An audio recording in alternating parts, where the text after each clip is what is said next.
Bonjour, on est ici au championnat de France Open Kite à Crozon et on voulait parler un peu avec toi de ta saison où tu as fait des belles performances. Est-ce que tu peux nous en dire deux mots? Bonjour, du coup cette saison j'ai surtout fait des compètes internationales. J'ai suivi le tour de la Gold Cup où je termine deuxième femme. Malheureusement j'ai pas pu assister à la finale.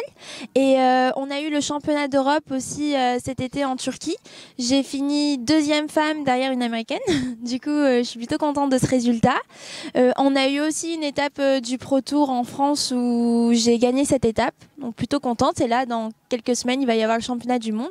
Donc j'espère faire un bon résultat aussi. Quel a été pour toi le moment un peu clé de ta saison? Qu'est-ce qui a fait peut-être qui a déclenché tes performances ou quel est le souvenir que tu en gardes? En milieu de saison, j'ai changé de sponsor. Je suis passée chez Enata, donc j'ai eu du matériel au top, autant au niveau des kites que le foil. Et ça m'a vachement débloqué au niveau de mes performances sportives. Ensuite, j'ai continué la prépa physique aussi, beaucoup de sessions à l'eau, beaucoup de sessions d'entraînement. Donc je pense que c'est un tout qui a fait que j'ai fait de bonnes performances cette année. Tu parlais du championnat du monde, là ça va être sur une épreuve sèche, les meilleurs mondiaux seront tous présents. C'est où la concurrence pour toi? Comment tu vois un peu ce championnat du monde? Ce championnat du monde, ouais, c'est one shot, donc pas le droit à l'erreur. Chaque race va compter. Bon, on a toujours des discards, mais il faut pas se louper. Il y a des filles qui ont vraiment du haut niveau, l'américaine Daniela Moroz, la russe Elena Kalina, il va y avoir aussi Steph Bridge au niveau anglais, oui. Il va vraiment falloir que je redoute d'efforts et je vais essayer de tout faire pour faire le meilleur résultat. Mais il va y avoir du match sur l'eau. Ton objectif, il est fixé, c'est un podium ou c'est direct la victoire? Je me focalise sur un podium. Ensuite, c'est sûr que j'ai envie de gagner. Je sais que ça va pas être facile, donc je vise le podium et la meilleure place si possible. Merci Alexia. On va passer avec Théo. Théo, hier, tu remportes la première course ici à Crozon. Tu peux nous en dire juste deux mots? Bah ouais, on a réussi à faire une manche, c'était du vent assez léger.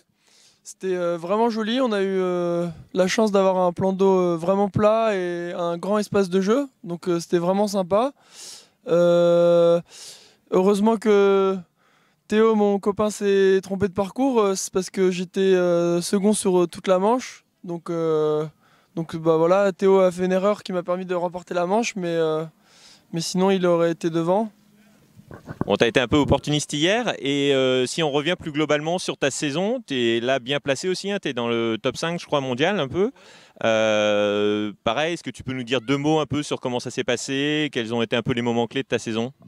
Donc au début de la saison, on a développé une nouvelle aile avec mes sponsors, donc ça a été déjà un moment clé assez important pour ma saison. Ensuite, moi j'ai terminé mes études au mois de juin, j'ai fini ma licence de physique-chimie. Donc le fait d'être enfin libre des études, ça m'a permis de m'entraîner encore plus et d'être vraiment focalisé sur mon projet sportif. Donc ça m'a vraiment aidé au niveau de ma saison. Et moi, je me suis plus positionné sur le circuit Coupe du Monde de Gold Cup.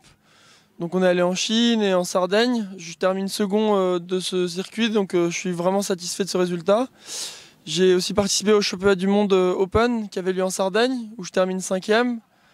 Et là, on s'entraîne à fond pour le championnat du monde Formula Kite qui a lieu à Oman bientôt. Et ouais, on s'entraîne à fond, on essaie de naviguer le plus possible, de se retrouver sur des événements comme ici où tout le top mondial peut naviguer. Et c'est vrai qu'en France, on a la chance d'avoir beaucoup de très très bons riders.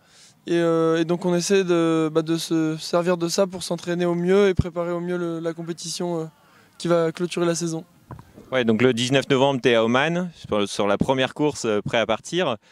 Pareil, la concurrence, est-ce qu'elle est internationale, franco-française? Tu disais qu'il y avait un bon niveau parmi les Français, comment ça se passe? Donc là, actuellement, dans le top mondial, on doit être 4 ou 5 Français à courir pour le top 5. Après, il y a 2-3 Anglais qui naviguent vraiment fort. Mais globalement, ouais, les Français sont très très forts et en général dominent les podiums sur les événements internationaux. Donc justement, dans tes concurrents, il y a Théo qui est aussi avec nous. Donc Théo, il y a un petit raté sur le parcours? Bah, effectivement, ouais, hier j'ai raté une bouée avant l'arrivée. Donc là j'ai fait disqualifié parce que voilà, j'ai pas passé la bouée. Et puis en espérant que cet après-midi il y aura un petit peu de vent pour pouvoir faire ma discard au bout de 3 manches. Et puis sinon ça sera demain. On croise les doigts pour demain.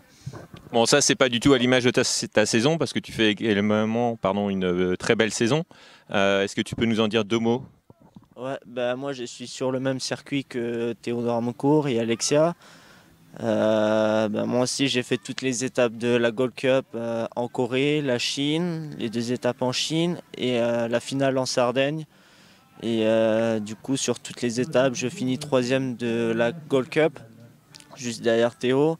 Et ouais, sinon je suis vraiment ravi de moi et j'espère que ça va continuer. Donc tu seras aussi au championnat du monde à Oman.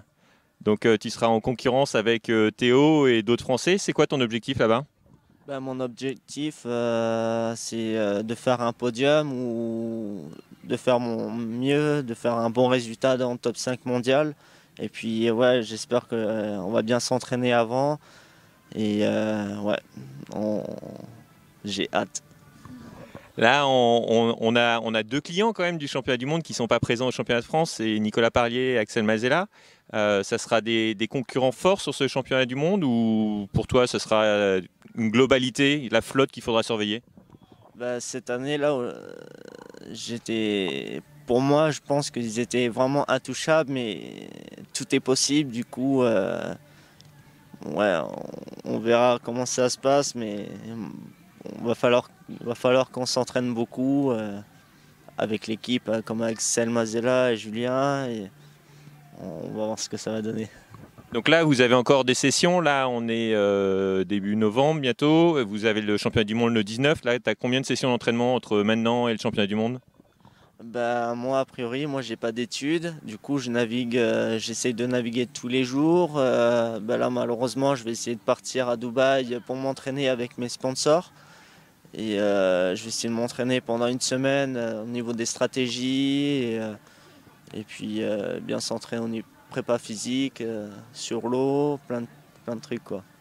Bon, merci à tous les trois en tout cas. Bonne chance et puis bon championnat de France.